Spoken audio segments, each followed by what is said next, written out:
Hello, in this session we evaluate Hess's law of constant heat summation. Welcome. Hess's law of constant heat summation states that the heat energy required to form a substance is always constant regardless of the route or path followed. This means that whenever a substance is thermally produced, the quantity of energy required to form it will always be constant, whether you use a direct procedure or an indirect one. Let's take a typical example where ethanol is produced from the hydrolysis of ethene. In this case, we find that when ethene dissolves in water, it forms ethanol, and that represents a direct path for the reaction.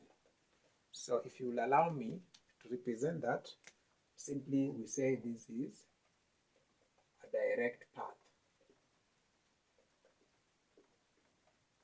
Now, in this direct path, we have 1 mole of ethanol, so this can be said to be delta H formation. Let me just call it delta H1 as our enthalpy of formation. We could pursue an indirect path where we burn ethene in air to form CO2 and H2O. And when that has happened, the equation always has to be balanced. So the net result will be what you can see there, 3 molecules of water, because this comes down. We oxidize this, the delta H is relatively 0. Now, the combustion of ethanol, on the other hand, will involve 3 molecules to form water and CO2, and the equation is relatively balanced. Now, if I take this as delta H2, that as delta H3, and these are delta H4. According to Hess's law of constant heat summation, it follows then that delta H1 should be equivalent to delta H2 plus delta H3 plus delta H4. However, the arrow of delta H4 shows that it is pointing in the opposite direction to the indirect process. So we will say this is plus negative delta H4. Namely, the path followed by ethene during the combustion is an indirect path. And therefore, we can say that delta H of direct path is equivalent to delta H of indirect path.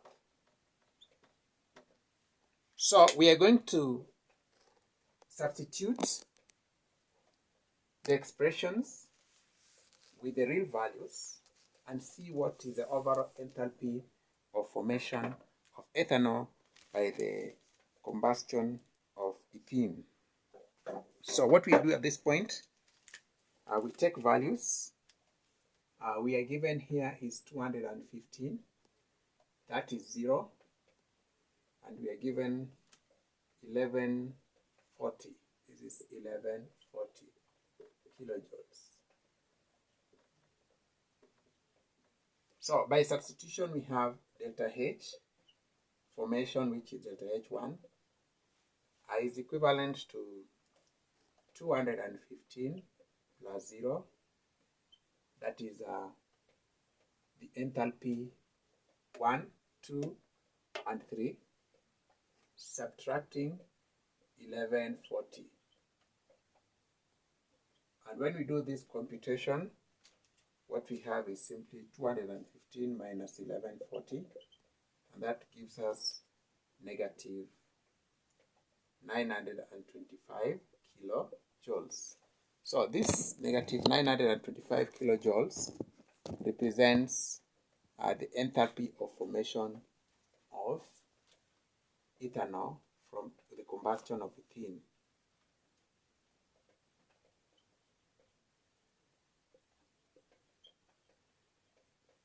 And therefore, as we have said, the Hess's law of constant heat summation shows that the overall enthalpy of forming a substance along the direct path is equivalent to the overall enthalpy forming the same substance along the indirect path.